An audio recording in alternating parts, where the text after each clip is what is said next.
léegi nag bu ñu jógee foofu rek ñu dem ambassade bu France ca Sénégal fekk fa madame l'ambassadrice moom ngeen di gis noonu mu toog di ree moom mi nga xam ne nii moo doon wër di dem ci kër kilifa yi di leen wax ne mën na leen a defal visa ginnaaw boo xamee ne nii dañoo téye seeni passeport diplomatique ba tax Ousmane Sonko génn dénoncé ko convoqué ko ne ko ambassadrice nga yemal ci sa rôlu ambassadrice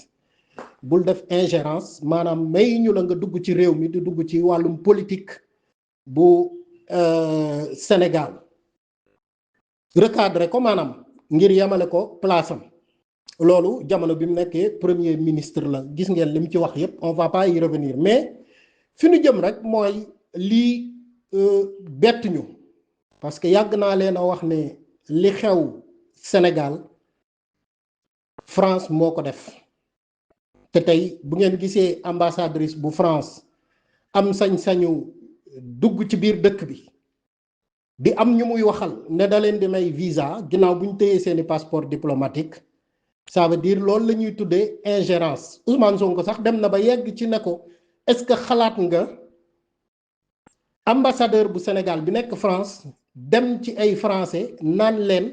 kaay leen ma may leen visa ginnaaw bu ñu téyee seeni passeport donc loolu nag li tax ambassadrice bi am sañ-sañ bi mooy que li ma leen doon wax ci France rek mooy dellu siwaat mooy ingérence bi nga xam ne nii France da koy def ci la politique wala suñu état yi nga xam ne nii tey donc dañ cee dugal seen loxo bu baax a baax a baax a baax loolu nag bu mu leen bett ci ambassade bu France parce que yàgg nañoo def yu mel noonu dëkk bu mel nii Niger jàppoon nañ fa ambassadeur bu France mu jël ay tenue militaire ak ay armes ginnaaw bu ñu renversé Mohamed Bazoum ñu yor ay tenue militaire ak ay armes yoo xam ne nii c'est pas normal que ñu yor ko foofu c'est pas des armes pour la sécurité de l'ambassade wala yu demee noonu mais c'était des armes destinées aux terroristes ba ci lañ dàqe woon ambassadeur bu France au Niger ambassadeur bu France au Niger def na fa presque plus d'une semaine yoo xam ne nii dafa lànk ne du génn dëkk bi ginnaaw buñ ko mayee 72 heures pour mu génn mu lànk ne du génn parce que reconnaîtrewul ñi nga xam ne nii ñoom ñooy autorités nigériennes yi fa nekkoon muy les militaires te loolu amul benn droit bu ko ci may du moment où le régime change muy régime militaire wala régime bu mënti doon suñu gisee ne que yow da nga nekk di def ingérence maanaam jàpp ci biir ambassade ba ay armes wala oto boo xam ne nii ay armes ñoo ci nekkoon ak ay tenue militaire ak ay bagages yu militaires yi di utiliser dugal ko ci biir ambassade bi ba ñu jàpp leen donc obligatoirement da ngaa war a buñ la dàqee da ngaa war a dem li nekkoon norme sax mooy ñu jàpp ambassade bi téye ko mais dans la diplomatie boo ko defee yeneen coow lay jur moo tax ñu joxoon ko 72 heures pour mu génn mu lànk au Mali jàpp nañ benn nit kuy liggéey ambassade bu France ci Mali ndax tentative de coup d'état muy Yann Christian Vizilier def nañ ci émission nga xam ne ni coup d'état bi ñu doon waajal ci Assimi Goïta à partir de l'ambassade de France fa lañ ko doon tëgge am ku tudd Yann Christian Vizilier nekk agent DGSE muy direction générale des services de renseignement extérieur bu France ñu jàpp ko muy préparer un coup d'état avec des complots général bu jigéen boobu ñu jàppoon ci la bokk ak beneen général boo xam ne nii Maïga moom it jàppoon nañ ko ci ak seeni 7 complices ñu nekkoon au nombre de 11 personnes tout ça s'est passé dans l'ambassade de France au Mali ak yeneen yoo xam ne nii gis nañ ko muy xew ci Afrique te déparé ci ambassade bu France donc li tax ma andi leen loolu c'est pour revenir à ce qui est en train de se passer xam nga yàgg naa leen fi wax na leen Diomaye mii lii mu nekk di def nii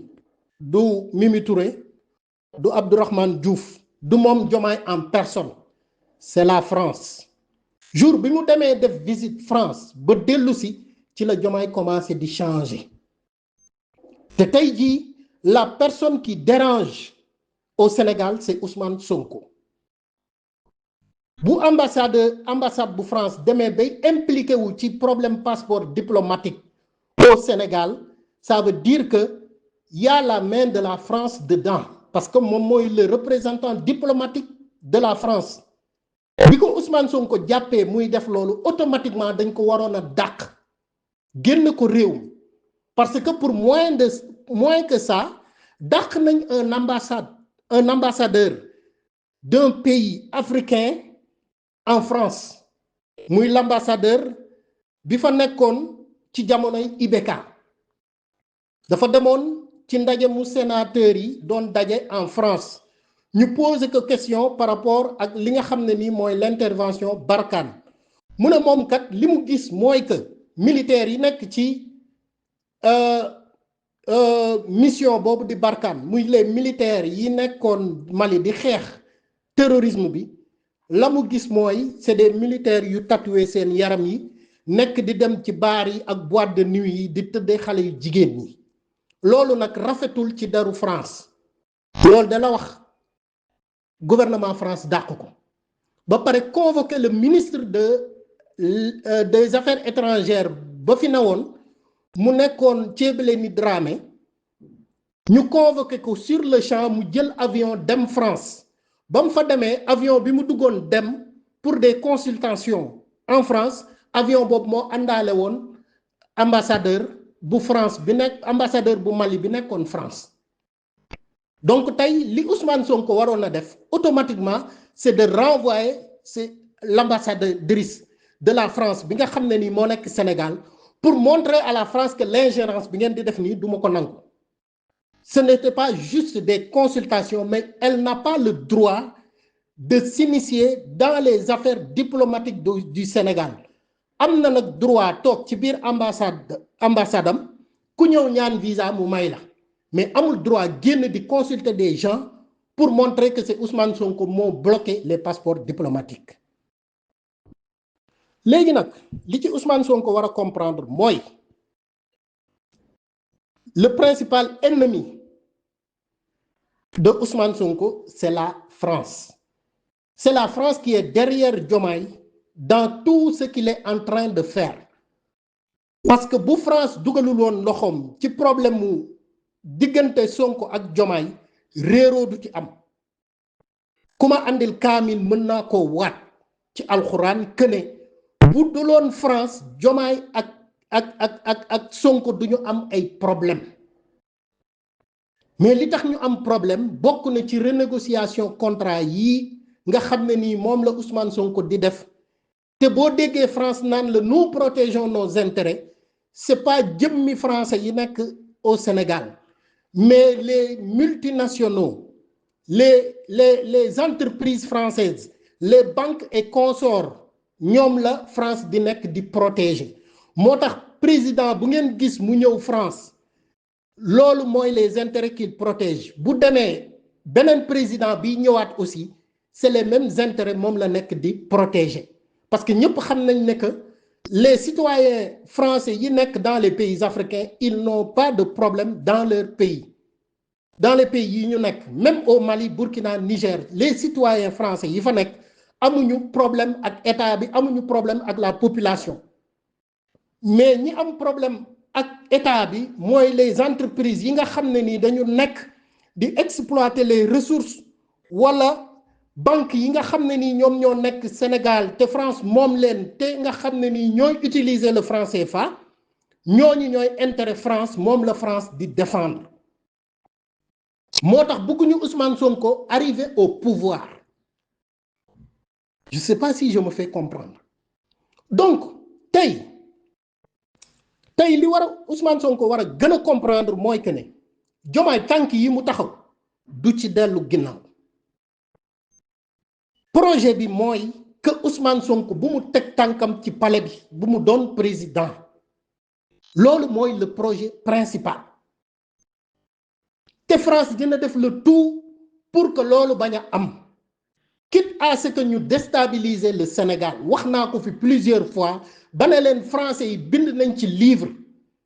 d'ici 2027 avant que Macron dem il doit renverser les gouvernements yi nga xam ne nii ñoom ñoo nekk dans 4 pays Mali, Burkina, Niger, Sénégal bu Sénégal bi réussir nañ ko parce que ils ont fait virer Ousmane Sonko. Ousmane Sonko se retrouve à l'Assemblée nationale. On s'attend à une dissolution de l'Assemblée nationale.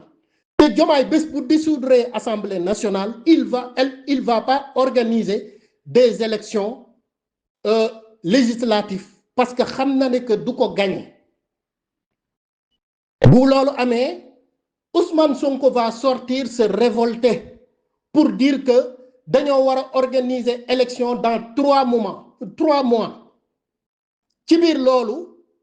du amati immunité parlementaire dootul doon député dootul doon président de l'Assemblée nationale te bés bu dëkk bi yëngoo moom Ousmane Sonko dinañ ko jàpp tëj ko ci kaso bi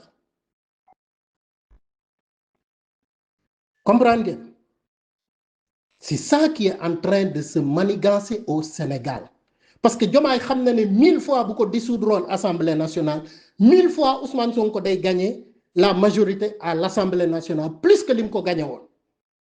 Donc il n'espère pas gagner des élections au Sénégal, il n'espère pas gagner des élections présidentielles ni législatives ni municipales au Sénégal parce que xam na ne que amul popularité bi ci lenn la ñu sukkandiku ci lenn la ñuy basé wu muy que dëkk bi yëngu ñu jàpp Ousmane Sonko tëj ko ci kaso bi